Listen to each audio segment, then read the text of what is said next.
Welcome to Digital Marketing Intelligence Ask the Experts, a live bi-weekly show to help you know what to do and what's new in digital marketing for 2021 and beyond. Ask questions, suggest topics, and grow faster with actionable insights and proven strategies from the world's leading experts.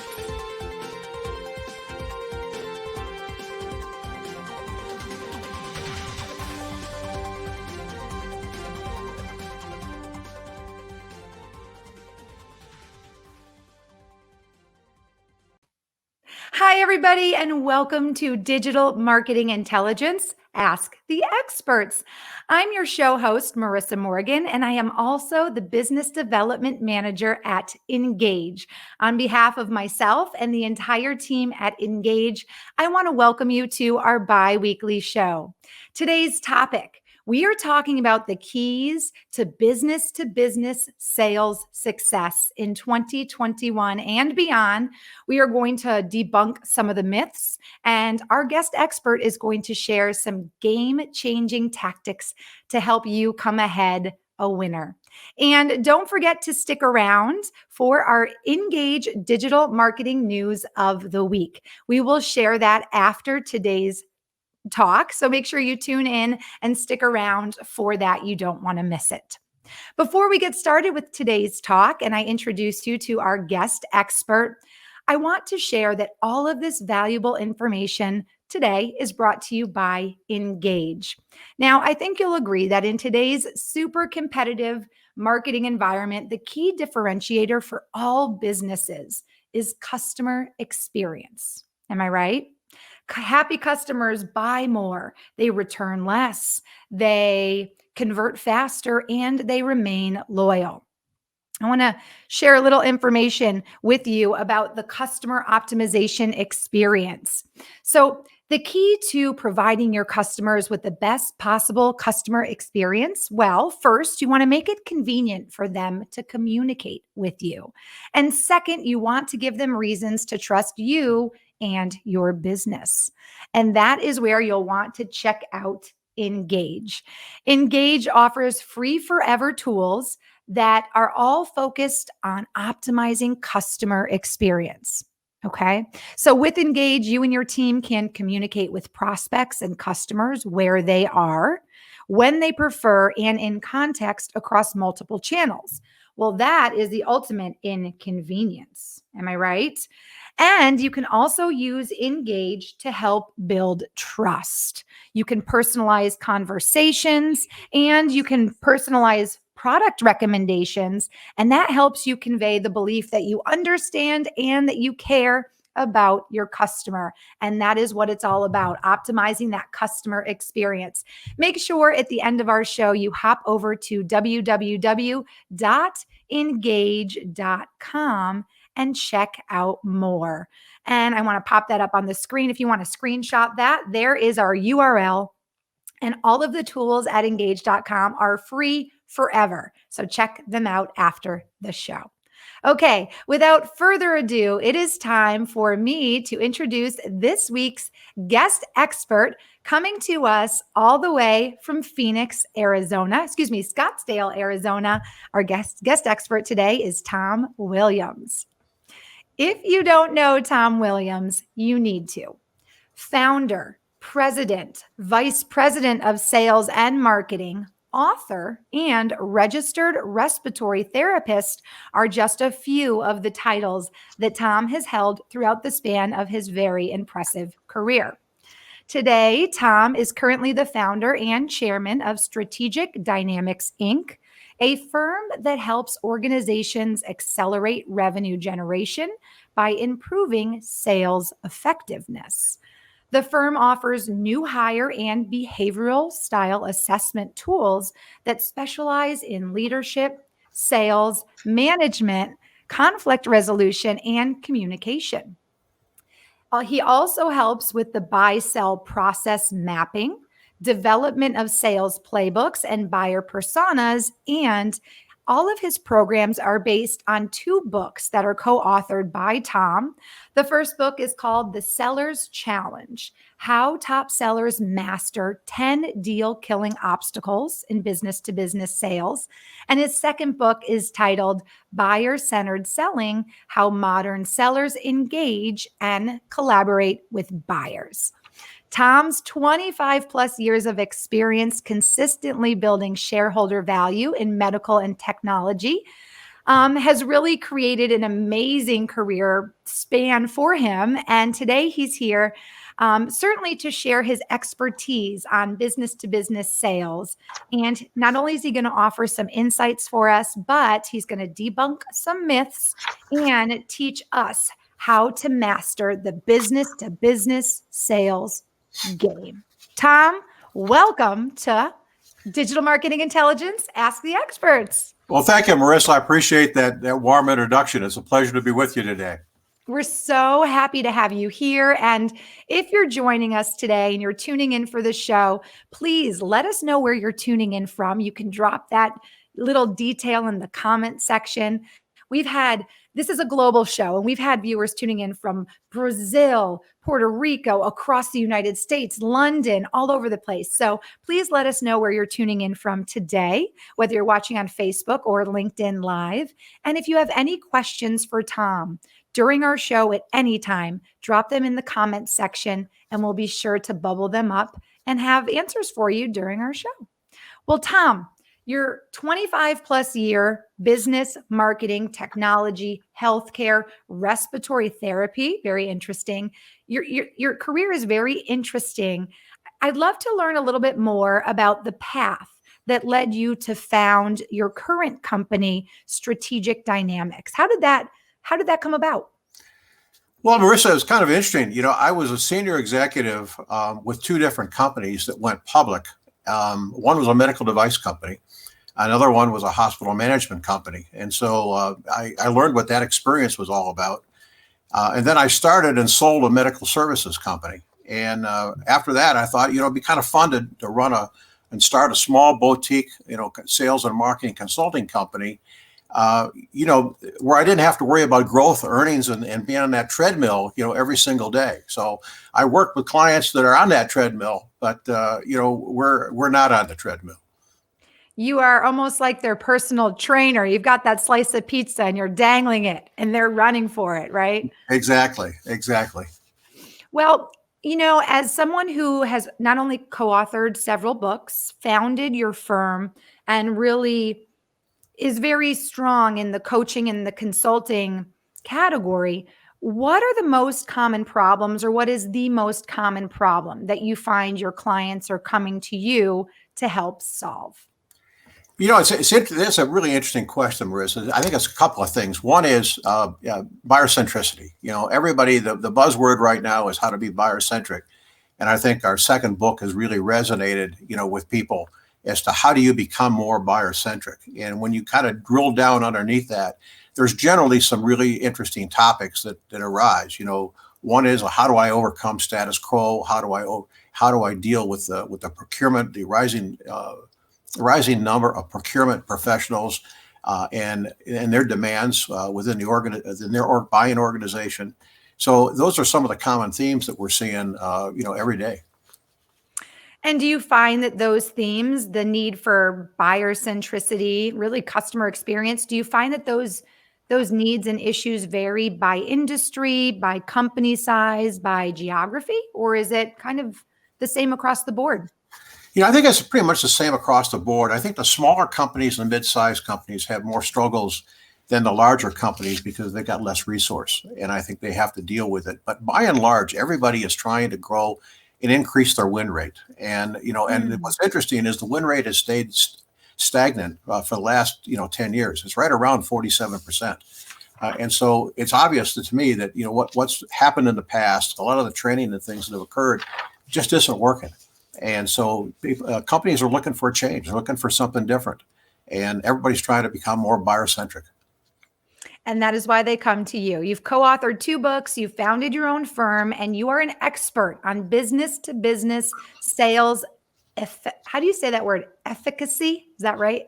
Yeah, I don't know if I'm an expert. What they say is an expert is a guy who comes in from out of town. And that may be the best one of the best definitions I've heard of being an expert. Because I don't think you ever stop learning. So I don't know that you're ever really an expert. You may be an expert in training, I guess. Well, you are basically coming in from out of town through Zoom. And before we get into the meat and the potatoes of our talk today and talk more about the modern buyer and how that affects a business to business sales approach, I know everybody tuning in right now, including Claudia, by the way, who's tuning in from Brazil this afternoon. Hello to you, Claudia. If you have any questions, drop them in the comment section. And thank you for tuning in. She's watching on LinkedIn Live.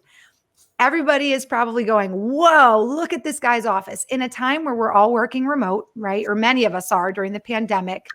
This is new for many of us, including myself. But something tells me that you've been working remote from that office since way before the pandemic. Am I right? What is Yeah, happening? I've been working remote for probably the last 15 years, and you're right. This is a fun office. You kind of get a glimpse here. This is like a baseball museum. There isn't anything in here that's worth any money. It's just a lot of trinkets and what people call trinkets and trash all around baseball that decorates my office. It's kind of a fun office.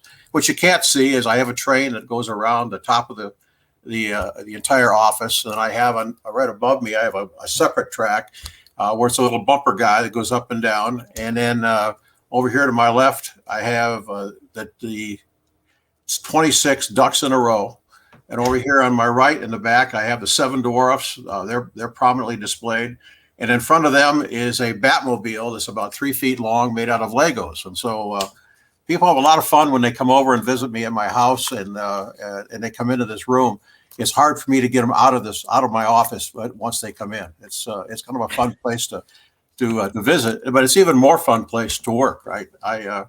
I never get too high, I never get low. I just look around at all my stuff and have a good time. Well, the one question that comes to mind right away is, who does the dusting at your house? Well, fortunately, I've got a very good wife that doesn't mind dusting it, and I help her whenever I can. She's probably more diligent about it than I am. I kind of can take the dust, and she kind of looks at it and says, "I can't believe you're working this dust." So she kind of keeps it pretty clean. But yeah.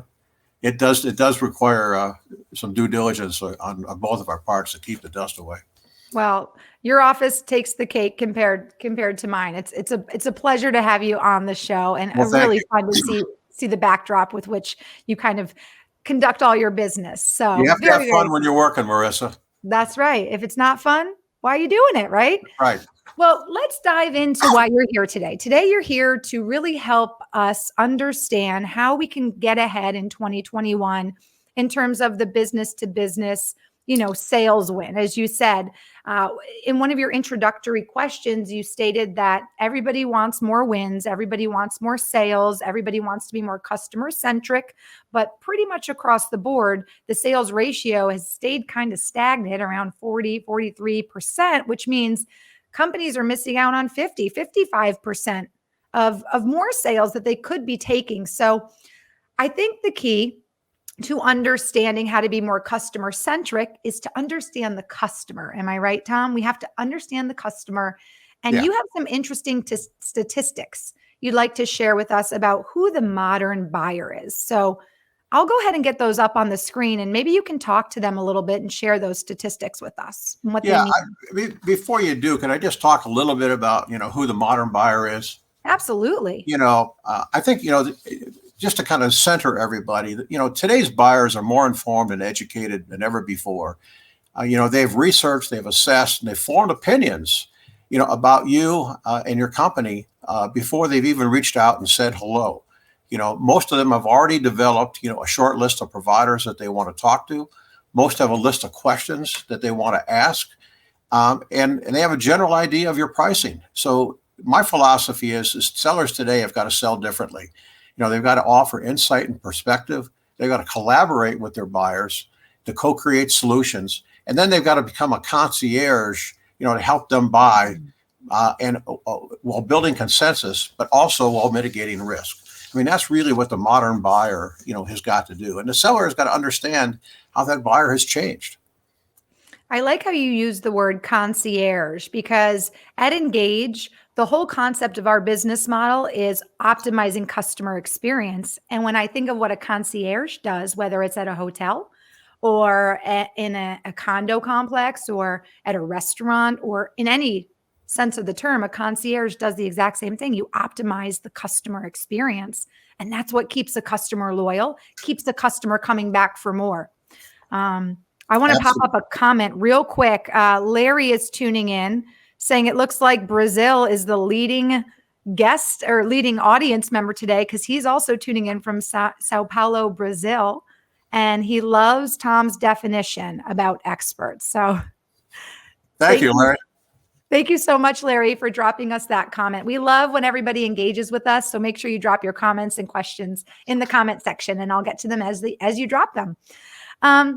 So talking about the customer experience, the modern buyer and how they are different. Can I go ahead now and pop up those stats? Sure. All right. These are very interesting statistics. So everybody at home can follow along. I've popped them up on the screen, and Tom, I'll let you take it away. What are the statistics? Well, first off, Marissa, thanks for popping that up in a slide, because I think it's good for people. They can take a quick screenshot of that if they want.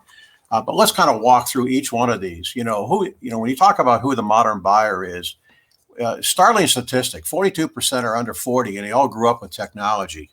And what that means is, to me, is they're digital natives, right? And their phone is now an appendage, and it's a gateway for information. So they can they can get information driven to them, or they can go out and extract information. And this means there's a generational shift occurring, in B2B buying. And the implication is how are we going to understand that new generation of buyers and how they want to buy? Because it's different. It's different than the older generation. Mm-hmm. Second thing is 74% did more than half of their research online before making a purchase offline. And again, this means there's a greater reliance on independent research and really self-diagnosis. And it's amazing to me how many customers that we have come to us that have already diagnosed what they think they need. And we still have to go through a rigid process to make sure that what they need or what they think they need is really what they do need. And the caveat I would put with that is when customers or prospects do their research, what they end up doing is they know what they know, mm-hmm. They know what they don't know, but they don't know what they don't know. And that last part, they don't know what they don't know, is what I call the white space. And that's what good salespeople, uncover and address with salespeople. Now, wow. I've heard people say that before in different contexts, but it makes so much sense. If you don't know what you don't know, well, what happens when the salesperson enlightens you or teaches you? That right away builds trust, right? And then you're more inclined to maybe purchase from that. Exactly. You can only learn so much online, and at some point you end up with information overload, right? And or you get conflicting information. You say, okay, what's right? What's wrong? Good example is that 42% number. I've read that number three different ways. I read one yesterday which said 60%, another one said 50. We're going with 42% because I think it's a more valid, source. But you're going to get different people look at these statistics in different ways. Third thing I think is really interesting, and that is that 65% of B2B buyers rely on peer recommendations and independent review sites because they trust those more than a sales professional. Well, that's a startling statistic, and one that is frankly disconcerting because as a sales professional, I'm concerned that we're coming across in a non-professional way, to so many buyers, and so I think that we have to look at that and understand that's how buyers are perceiving us.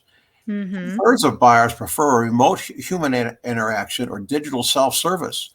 And what this means is they're looking for an omni-channel experience. They want to buy differently. And I think this remote human interaction is not going to go away. Even after we're done with the pandemic, I think what people have learned is it's a pretty cool way to engage and work. And we'll get some people will want face-to-face, in-person dialogue. We're going to see more and more, want to go to an omni-channel experience. And last is 75% use social media. B2B buyers use social media to make purchase decisions. So that means the organizations need to have a robust social media strategy. And here's the key point. It's got to include the sales force. And so salespeople are going to have to understand how to use social media, and they're going to have to become proficient in it. And all of these changes are going to have, all these trends, I should say, are having a dramatic effect on how organizations go to market and if they're really going to be buyer-centric. The end result is sellers are going to need to sell differently, and senior management's got to help them do that. Well, let's dive into how they do that. But before we do, so many people are tuning in. I just want to pop everybody up here because if you guys are what make our show so much more interesting. I mean, no offense, Tom. You're so interesting. Well, but when our guests chime in and our audience members chime in, especially once you guys have questions, it just makes the show so much more interactive. And we love that at Engage. It's all about interaction and that human experience that Tom just spoke about. Hello, Carl. I actually know Carl. He's tuning in from Oceanside, California, but is a self-proclaimed Brit. So representing the UK and California all in one fell swoop. Michelle is tuning in from London, Ontario, Canada. And Larry has a comment. He says, I don't know if the same thing happens in America, but in Brazil, we have a chronic problem with the buyers of large companies. By definition, buyers focus primarily on price, followed by form of payment. And one of the last priorities, interesting, is quality or differentiation of the service provided. How do we overcome this barrier in your point of view? Tom, do you want to answer this now, or do we want to hold off on this question for just a few minutes and kind of continue through? Yeah, if we can hold off for just a few minutes, we can go through a few other things, and then we'll come back to that. But it's a great question that Larry's asking, and I have seen that and heard that in other countries outside the U.S.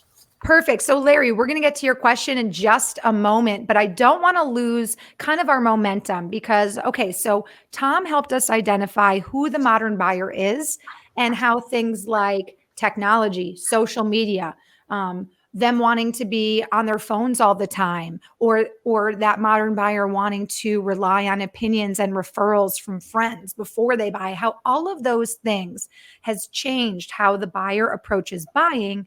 So now a seller has to totally pivot and adapt to those changes in order to be successful. So that's what we're talking about today, and especially in business to business sales. One thing that you mentioned, Tom, is omni-channel. Now, I understand coming from our Engage platform, which is all about multiple channel and omni-channel. I know what that means, but to break it down for someone who's tuning in, what does omni-channel mean to you, Tom? And what does it mean for a business-to-business sales approach? What is that? Sure. The way that I define omni-channel is an omni-channel experience is used by B2B organizations as a multi-channel approach to marketing, to selling, to serving customers in a way that creates both an integrated and a cohesive customer experience, no matter how or where the customer wants to engage or reaches out to you.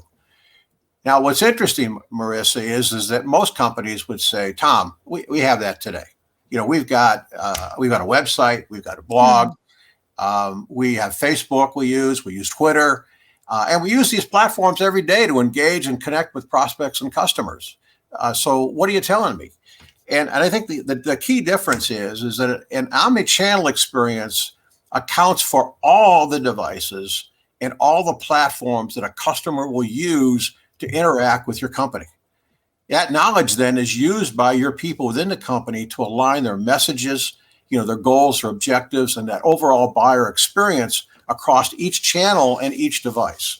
And that's where the pivot point has to occur. And that's a very, very difficult transaction. And most companies are doing it a little bit, but they haven't really refined it, across their entire organization. And so there's huge disconnects. So what you're saying is that it's not enough for companies to say, okay, I've got a website, I'm on LinkedIn, I'm on Facebook, we've got paid ads running. It's not enough to be in these places and be participating. I'll use the word participating. You truly have to strategize through an omni-channel approach and be consistent in your messaging across all of those channels. Is that fair to say? Yeah. And you also have to make sure that your communication through all of these channels is also consistent. You don't want agents who are maybe interacting on with Facebook, right, messaging, to be telling customers one thing there, and then have agents interacting through your website telling those customers something different. But also, if what you said is true, Tom, that the modern buyer is on their cell phone, right? It's like an appendage. Yep. Then the modern buyer is likely on your website, but also on your Facebook page. And if they're messaging you from both places, you also want your agents to know that and to be able to have the ability to look back at past conversations, right? And answer questions in, in context, right? Yeah, and it goes beyond that. Is your call center, is your service department, are your people that are interacting with customers, with accounting, finance, are they all on the same page of what you're putting on LinkedIn, Facebook, Twitter, your website page, or is there built-in conflicts? Is your compensation plan, properly aligned across the entire organization? That leads me to immediately want to ask you, Tom, what is the first question that you ask your clients when they come to you asking for help with the omni-channel? How do you start with your clients, really diving into helping them with that? Yeah, there's several things that we kind of go through, Marissa. One is kind of describe for me today. Where are you today? Okay. What's the problem? What's the opportunity? What's the threat that you're incurring? And where would you like to be? What's the ideal state look like to you? And we look for what the gap is, or the difference between that, or what I call the cost of inaction. What happens if you don't do anything? And if that number is big enough, or if if there's a big enough change, then people want to do something different. We also ask them, on a 1 to 10 scale, with 10 being the highest, what's the priority of this initiative? Things that are down to 2 or 3, are nuisance problems, but they're not problems that people want to necessarily spend money to fix. Who owns the initiative? Is another question we ask. And then why now? Why today versus 6 months ago, or even 6 months from now? Why is this important today? Once you start to get that information, now you can start to wrap your hands around, whether you can help somebody or not. Can you give me an example, Tom, of maybe how a company ruined a customer relationship because they weren't using an omni-channel approach? Well, I bet you have a lot of examples. I can give you one where they almost lost it, and that was Great. we have a customer that we've been dealing with for years. It's a $1.5 billion company, and they actually got put on credit hold for a $250,000 invoice by a company they were doing business with, because somebody in the accounting department sent them a note and said, your invoice is past due, which it was like 10 days past due. And they said, we put you on credit hold.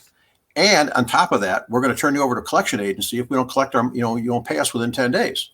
Now, what they didn't realize is this customer was their biggest customer. And what happened was, when they did the investigation, they found out no one had ever sent the invoice to the customer. So they didn't have anything to pay. And they almost lost the entire account after having it for like 15 years over one guy. When they traced it back, and they claimed that they were a customer-centric organization. In fact, they actually had a logo that they used and slides that they used with customers to say, we put you right smack in the center, and everything that we do is around the perimeter, right? And where the disconnect was that somebody in the finance department had incentivized the accounts receivable people a bonus if they collected more money faster. And so, nobody aligned it back to the company message and what they were doing in other channels. They had a separate compensation program. So what did the people do? They went out and threatened customers. They did whatever they could do to collect the money. So once this got back to senior management, they immediately fixed it and stopped it. Fortunately, they didn't lose the account, but they came very close. Wow. That is an incredible story. And it seems like it probably happens more than people even realize, because, this will be my analogy, Tom, and it takes it far away from business to business. But as a child, I would go and ask my mom if I could do something. She would say no. If that message was not aligned and, shouted over to my father, I would go and ask my dad the same thing. And he'd say, I don't care what you do, go ask your mother, right? And Right. so I would hear as a child, he doesn't care what I do. Well, I already asked my mother. She said no. I'm going to do whatever I want to do because dad said he doesn't care, right? So it's interesting, but if, one side of an organization or one department of an organization is saying one thing and it's not bubbled down to everybody, like from the top down, as you mentioned, or if from an organization from within going outward towards the customer, if that message is not consistent, it seems like you're just going to have a whole mess of lost leads and yeah. Yeah, What do you Marissa, I think? could give you example after example after example on that. I've been teaching, facilitating large account management, programs for 20 years, and I can tell you, 90% of the time clients engaged with me was after they lost a major account. None of it. Only 10% was proactive. So Wow. this is not an uncommon problem. It's a much more common problem. Well, let's dive in then, Tom. I mean, it's a common problem, and now we're learning that the future, right, of organizations being successful is developing a model that supports where the customers are, how they want to communicate. You have to be convenient and you have to build trust. I think these are the key takeaways here.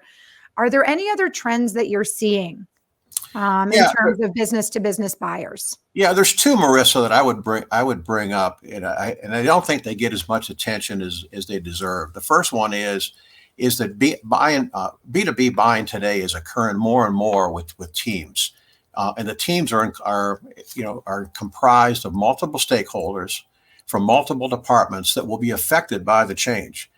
And today, it's not uncommon for 9+ people to be involved in the purchase of a product or service in a complex sale.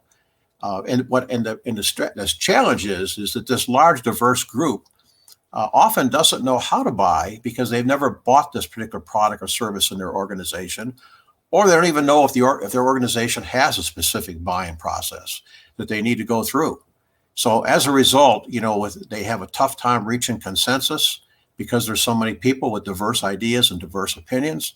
And sellers need to help them with that process. And so, one of the ways that we've done that is with the outcome enablement plan.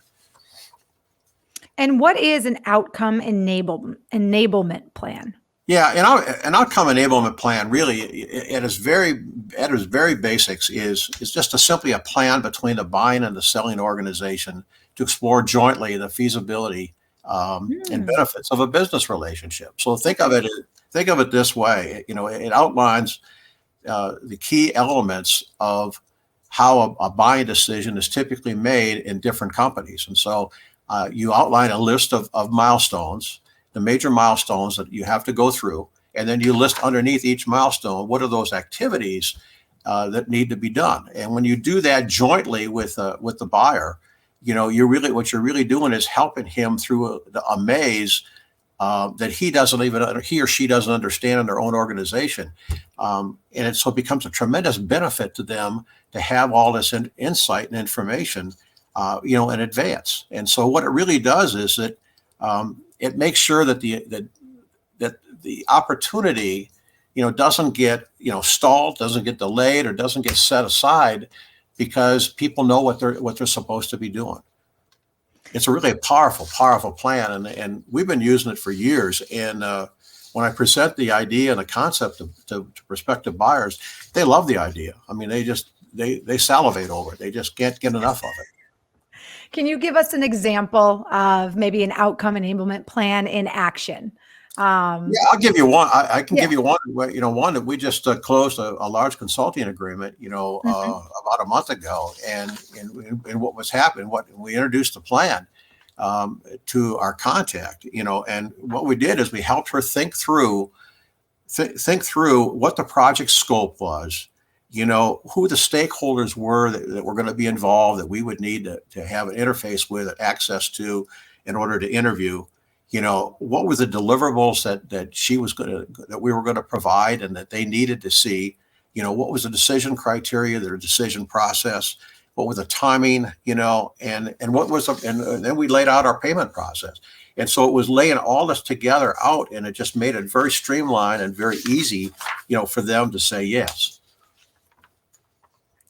This all makes so much sense to me. And it's just so interesting because at the end of the day, you're right. If the modern buyer is changing, or even the process of buying is changing, you just mentioned the trend of buying in teams. Well, then, of course, in business to business sales, you have to change your strategy. You have to adapt. Omni-channel is an excellent way to adapt to the change. And then also, and I'm just repeating this in case you're just tuning in to join the show. Tom just shared with us that offering an outcome enablement plan, which helps different companies understand basically how they can have a mutually beneficial relationship, and how basically, I want to make sure I'm understanding this right, how something that you're offering can help really suit the need, right, of what that company is looking for without pushing a product down their throat. It's a Yeah. bigger picture of creating almost a relationship. When you start with the outcome that they're looking for and you work backwards, now what Mhm. you're able to do is to keep their eye on the outcome and what they're going to get out of it. And that and by itself mitigates you being commoditized, because they immediately perceive you as someone who's selling differently. And the other thing it does is it eliminates a lot of the price objection, because they see, here's my here's my problem, here's the size of it, here's how these guys are going to help me solve it. It mitigates in a great way that question the gentleman asked earlier. It helps in a big way to them to commoditize you, and ask you to just give them price. Great, great. Excellent insights, Tom. So many people are tuning in, so I want to make sure to pop up all the comments here, and then we've got a few questions coming in. Don't forget, Tom, you did want to share one more trend, though, and I think that maybe had to do with the subscription model. So we'll get to that in just a moment. Michael Spence is tuning in today. He's in your fan club, apparently, tuning in from Toronto. Hello, Michael. Yeah, Michael's. I'm actually in Michael's fan club as well. I've known Michael for years and learned a lot from him. So it's great that he's on board and he's a fan, because I'm a fan of his as well. Wonderful. And then this guy, Achochi, is tuning in, and he may be, winner of our number one top fan. He's tuned into every single show that we have gone live on LinkedIn with. So Achochi, thank you so much for tuning in today. And he commented that brand communication begins with orientation and training of staff. They're the faces of the organization beyond logos and marketing messages. I think that's a really great point, Achochi. So thank you. I think he's nailed it. Hats off to you, Chochi. I hope I didn't mispronounce your name, but you've nailed it. Absolutely. Thank you so much for dropping us that comment. So I've got a couple questions, Tom. Let's go ahead and pop those in. Let's see what we can do in terms of kind of exploring these questions, and then we'll continue with our last trend and kind of give some more examples of how we can use the omni-channel approach to kind of work through and pivot with these trends. So back to Larry's question, is the whole idea of overcoming this barrier. So his question again was, in Brazil, they have the chronic problem with buyers of large companies. By definition, they focus on price primarily, form of payment, and one of the last things that they prioritize is quality or the differentiation of service. How is it possible to overcome that barrier in their point of view? Yeah, I think you have to, I'll answer it a couple different ways. One is that the entire procurement, he's absolutely right.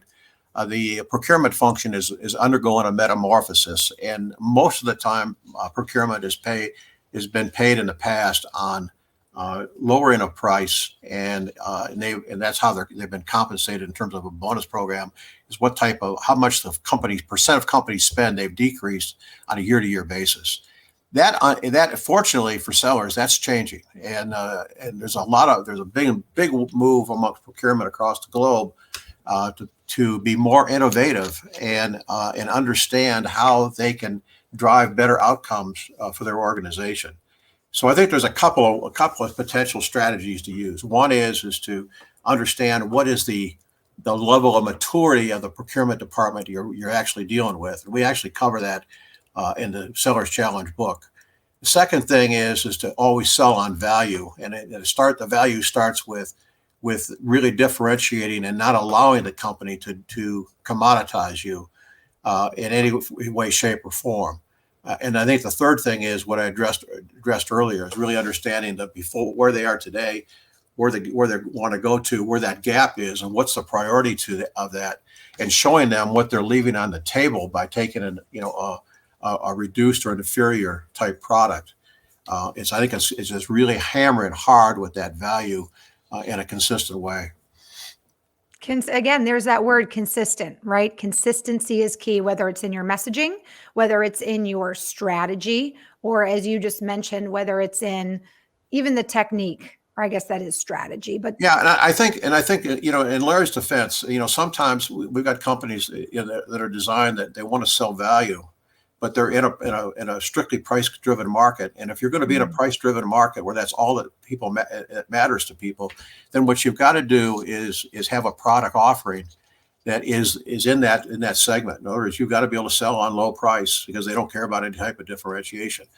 The chapter that we did in the Seller's Challenge on procurement shows a 4-quadrant matrix of how procurement looks at your products or services. And what Larry's referring to is being in the lower left-hand corner, which is it's all about price. They don't, water is water is water. Give me the best price you have, and if somebody else can beat that 6 months from now, we'll buy from them. So unless you can differentiate yourself in some way with delivery term, payment term, something else, you're stuck in that quadrant. The key is to move over into the far right and to be in one of those other quadrants. And Larry, I apologize for promoting the book, but that there's an excellent chapter in there with that one matrix. I think will really help you on the chapter on procurement. Don't apologize for promoting your book. We're going to promote the book heavily here at the end of the show, because if you're interested in what Tom is sharing with us, if Tom is just really, hitting the tip of the iceberg, even though he's giving great examples and insights, if you want to know more, Tom's book would be the first place to go. Am I right, Tom? Yeah, and feel free to reach out to me on LinkedIn or even on Sell. I love talking to customers, and salespeople. So I never get tired of doing that, especially salespeople. And Bob, actually, I've got a couple comments from Bob Britton, who is watching, and he popped in a comment that I think is so, timely with Larry's question. He says, I found the easiest way to throw buyers off balance on the price question is to ask them what price they mean. Point in time price, TCO, opportunity price, sunk cost price. It completely disarms them. That's kind of a good tip, It makes that's a great tip. I actually know Bob, and Bob's one of the brightest minds in sales in the United States, and he's dead on. I had completely forgot about that one, but that's also an excellent way to do it. When you ask people, how do you define price? It does disarm them because it forces them to really look at it through a different lens, and and you actually uncover an awful lot of information when you do that. Unfortunately, I think where Larry's coming from, and in Brazil, because I've had experience in Brazil, they give you a price, or they say this is what I'm going to pay, take it or leave it, and so it's really defined in advance. That's interesting. Interesting how different parts of the world, do business differently. Reading Bob's comment, by the way, it immediately made me think, well, I'd want to say, well, do you want to talk about the price of the business you're going to lose when all you talk about is price and you don't consider being customer centric or giving an optimal customer experience or buying the best quality product? That's what I want to say. But Bob has another comment I want to pop up. This one's a little bit long, so it'll take up a little bit of the screen there. But Bob says, ask about the business drivers early on in your conversation. You do this for one very simple reason. In business to business, if the customer has no business reason to buy, they almost never will. It's different than business to customer. Yep. Or consumer, where want is a larger component to the sale than need. Nothing is worse than spending a lot of time doing demos and developing relationships only to see the whole thing fall apart about 80% of the way because you didn't identify the business yellow or red light early on. That makes sense. Yeah, and that's really why we use that format that we talked about, the before, the after, the organizational priority, who owns it, et cetera. Is it does two things. One is it tells you, is this a priority, that the organization or the department head, whoever it happens to be that you're talking to, really wants to solve. And Mhm. secondly, can you help them, right? And if you can't, or if the problem's not big enough, get out. I mean, I always tell people, if you're going to lose a deal, lose early. Lose at the top of the funnel. Don't lose at the bottom or in the middle, right? You don't That's want a to good waste a reason. lot of resource Right. by doing demos and other things and then lose at the end. You want to control the whole process, and that And that starts con at the top. that whole thing makes me right away think about the importance of having a really good CRM where you have every, step of your sales process literally accounted for so that you can track where you are so that you don't end up down the funnel, right? Like you said, with a lot of time and resources, expended. Thank you for your comments, Bob. We really appreciate your interaction during our show. And before we get on with our next trend that Tom was sharing, Larry does say, perfect, Tom. He will read and he'll share his book as well with Thank us. you very So, much, Larry. Much appreciated. and Larry, Let's connect on LinkedIn as well. absolutely. For all of you tuning in at the end of our talk with Tom, I will pop up his LinkedIn information. We'll be sharing his cell phone as well. And I'll be sharing some information on how you can find both of the books that he has co authored. So, all right, last trend that you wanted to share was really, it affects the business to business marketing. And that is basically a trend that moves away from ownership, right? Yeah, this is the second trend I think that I think doesn't get enough attention, and it's starting to emerge more and more. Is that B2B buying is moving away from a model of product ownership. It's not as important as it used to be, and buyers today want the outcome, but they don't necessarily want the product. And we've seen that, like, for example. Buyers want the ride and ride, but not the car. We've seen that with Lyft. We've seen that with Uber, right? Another example is software. We don't buy it. We subscribe to it. And in essence, what we're doing is we're buying a value proposition that's not a product, and increasingly buyers are looking for new, novel ways to obtain your product or service. And this requires out of box thinking by organizations. So interesting. So, what is an example that you can share with us in regards to, where you've seen this either help or hurt a business in terms of, Yeah. tying that in with customer optimization and creating a customer-centric experience? An example of this kind of model happening in today's Well, B2B world? I'll give you one example from a press release that I saw just probably 2 weeks ago or something. Maybe it was a little bit longer than that. I guess it was longer than that. I guess it was. I read it 2 weeks ago. It actually came out like 6 or 7 months ago. Mhm. It's with the example I would use is with healthcare. It's a sector that we do an awful lot of work, Marissa. And there's a company within the healthcare environment called Siemens Healthineers. And it's a Okay. medical technology company. And they recently partnered with WakeMed Health and Hospitals in North Carolina. And what they did is they partnered with them to, Siemens is going to add robotics for surgery, which is a specialized piece of equipment for the surgeon to use during surgery, advanced diagnostic imaging equipment, artificial intelligence, staffing, as well as training across the entire healthcare systems, what they call cardiovascular, meaning around the heart, and imaging programs in return for a fixed unitary, payment for 10 years. And so in addition to that, they're going to also form a training academy, a workforce development program, and a training site, for advanced imaging and robotic intervention innovations. So think about what Siemens, in Healthineers has just done here. They've developed a whole new customer segment centered around how the customer wants to buy and the buying experience that they want. And in effect, they've locked out their competition for 10 years in these particular departments and in these three hospitals that form the system. I mean, that has, and so what they're doing is they're offering a different way for the customer to buy and acquire their equipment, their service, and all the other services that they provide.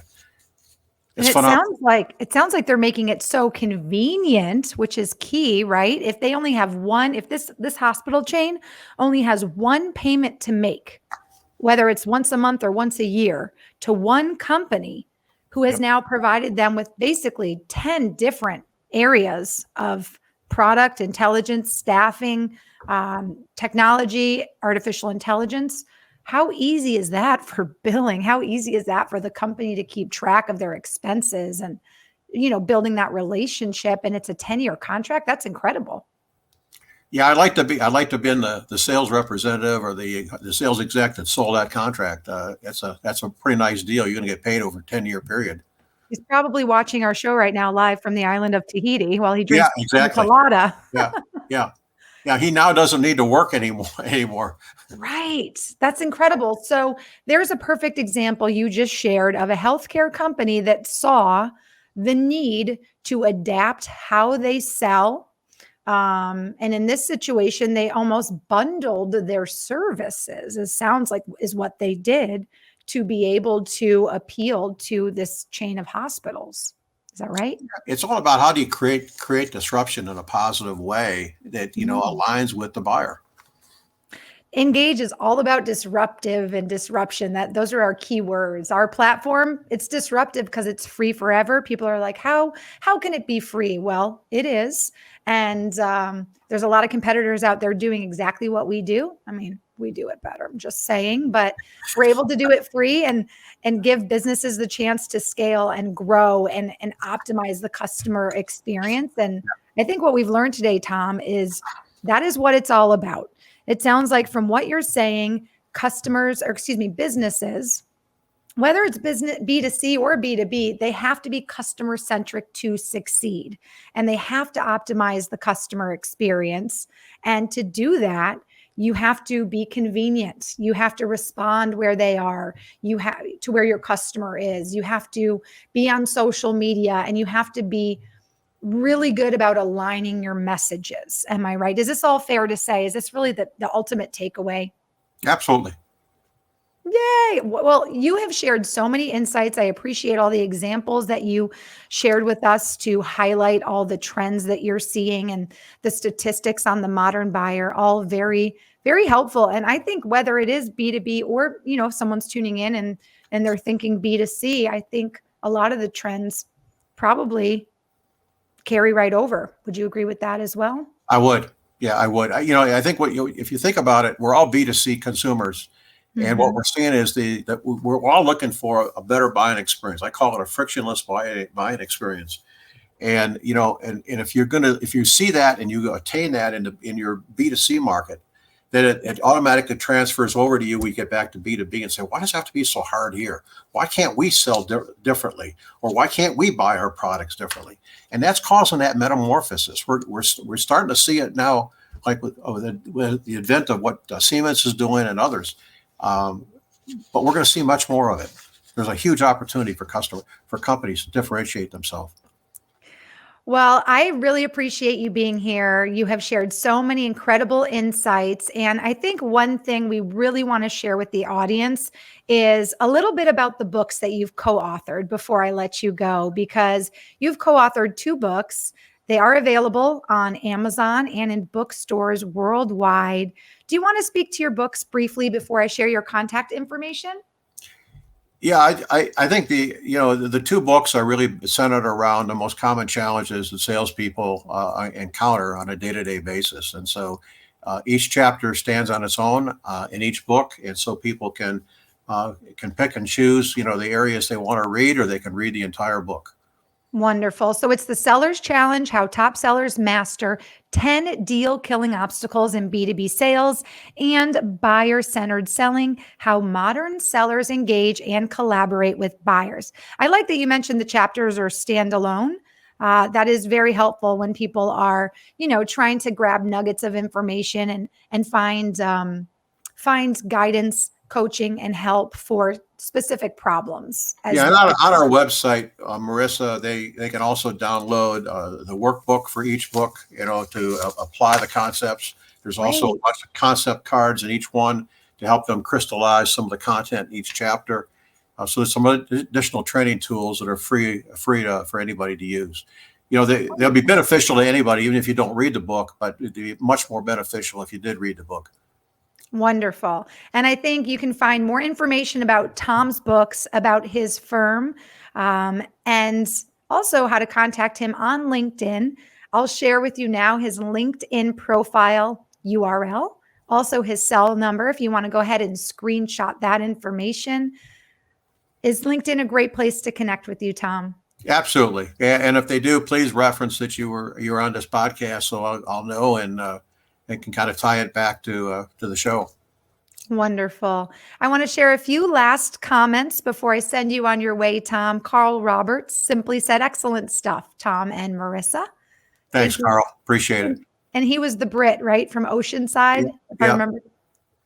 Well, you've got quite the fan club. We had a lot of people tuning in for this show on LinkedIn Live. So, Tom, don't go anywhere, everybody. I want to share our Engage Digital Marketing News of the Week in just a moment. But Tom, on behalf of myself and the whole team at Engage, thank you so much for making time to share your incredible insights today. And I'm looking forward to having you on the show again in the future. Well, thank you, Marissa. I appreciate it. And thanks very much to your audience for being here. Absolutely. Thank you so much. Again, if you're just tuning in and you missed this talk, you definitely can connect with Tom on LinkedIn. You can check out his books on Amazon. Right now, though, it is time for our digital marketing news of the week.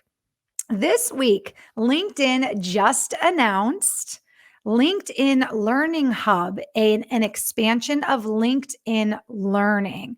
Let me pop up our banner in case people are just tuning in. It's the the Engage Digital Marketing News of the Week. And this week, it's the LinkedIn Learning Hub, an expansion of LinkedIn Learning. In the announcement, LinkedIn stressed that in a world where skills are the new currency, organizations need a learning solution to help them build those skills at scale. Learning critical skills quickly is an imperative part of the new world of work. The World Economic Forum predicts that 85 million jobs will go away and 97 million new jobs will be created in the next 4 years. 97 million new jobs. Organizations today need to understand the enormity of this shift. And according to findings in the 2021 Workplace Learning Report, upskilling and reskilling is the top priority for learning and development professionals globally. You can find out more about how Learning Hub can help your organization build the skills they need at scale in a very informative article. And I will pop that article's URL up for you now. You can screenshot this and visit this article on LinkedIn. So this is our digital marketing news of the week. It is all about a brand new LinkedIn Learning Hub, and it is an expansion of LinkedIn Learning. So check out this article. That was our digital news of the week for this week. And again, I want to thank you all so much for joining us. I want to thank our guest, Tom. And if you just missed the show or you're just tuning in, maybe you have colleagues that might benefit from Tom's incredible insights on how to achieve more business-to-business sales and increase profitability in 2021, you can check out the Engage LinkedIn profile page. I'll pop that up for you on the screen. Let me find our LinkedIn page. Boom, there it is. You can check out our LinkedIn profile page. You can also visit us on Facebook to watch the taped show of today's show, and you can share that with your colleagues as well. If you have any topic suggestions for our show, you can contact me by connecting with me on LinkedIn as well at Marissa Morgan, or you can drop me an email at marissa.m@engage.com.